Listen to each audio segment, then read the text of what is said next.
Allons-y à la découverte des grains. Ils sont devenus au fil des années bien plus que de simples lieux où l'on partage un verre de thé. Les grains sont aujourd'hui de véritables espaces de dialogue où se croisent générations, professions et opinions dans une ambiance de convivialité. On y débat de l'actualité, on y partage les préoccupations du quotidien, on y renforce aussi les liens de fraternité qui fondent le vivre ensemble ivoirien. Immersion donc dans ces lieux devenus une institution sociale avec Landry Glazaï, Walter Amadou Ouattara, Zié Traoré et Joseph Assiedo. Installé au quartier latin dans la commune d'Adjamé, Ahmed Diakité Kaba est assidu du grain de thé. À la tête de ce groupe, au débat souvent animé, il nous confie que cet espace de convivialité est idéal pour décompresser après une journée de travail. Quand on se retrouve le soir, on cause, on rigole avant de rejoindre la famille. Dimanche aussi, quand il y a le sport, le matin, quand on finit aussi, il faut quand même on s'assoit pour briefer un peu, puis après chacun va aller un peu dans ses occupations familiales. Donc il faut vraiment que le grain est important aussi. Quand il y a un grain dans le quartier, c'est difficile qu'il y ait pas là. Parce que quand deux personnes ne s'entendent pas, si on se retrouve au grain, facilement on fait la réconciliation.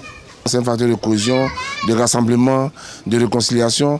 Maintenant, les grains même d'aujourd'hui encouragent d'autres parents à mettre même leurs enfants à l'école. Dans les grains, on parle de CMU. Autre décor, quartier Yaoséi dans la commune de Yopougon. Les membres de ce grain mettent l'accent sur le savoir-vivre et l'hygiène environnementale. Au niveau de Yopougon, ce grain, même ce matin, les membres du grain ont fait une opération coup de balai. Ils ont débouché les caniveaux. Et à Yopougon, on dénomme une centaine vraiment de grains. Plus loin, à Bobo, dans les quartiers Gotham, Bessé et Anador, fonctionnaires, artisans et membres d'associations partagent des moments de solidarité autour d'une tasse de thé. Le thé est la boisson majeure consommée dans les grains, à juste titre pour ses vertus médicinales. Quand quelqu'un a un baptême ou un membre a peut-être un décès, voilà, on se cotise pour lui venir en aide. Nous sommes tous ensemble, ici, on échange souvent. Voilà, souvent les discussions sont très très chaudes. La force du grain, c'est le débat et ça permet de déstresser. Tu as un problème au boulot, tu as un problème à la maison, tu viens évacuer au grain, puis bon, tu rentres le soir, c'est tout. Daouda Meïté, président d'association et chef du grain à Abobo Bessé, estime que cet espace favorise une cohésion harmonieuse dans un esprit de fraternité.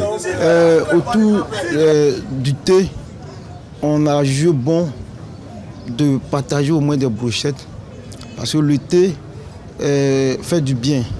Mais quand on ajoute quelque chose pour remuer un peu la bouche, c'est encore intéressant. Parmi les membres du grain, une présence remarquée d'une association féminine. Les dimanches sont les jours de repos. Mais si nous nous retrouvons ici pour faire un petit repas et puis prendre du thé, ça fait déjà du bien.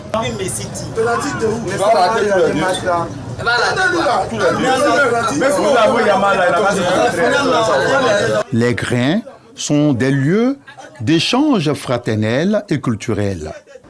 Selon ce professionnel, le thé est une substance fondamentale recommandée. Ça nous apporte de l'eau et en plus de l'eau, il y a toutes ces compositions nutritionnelles en termes d'antioxydants, en termes de fluor, en termes de certains types de vitamines clés qu'on trouve dans le thé, que beaucoup ignorent. Le thé va favoriser la diminution de plus de 10% du mauvais cholestérol.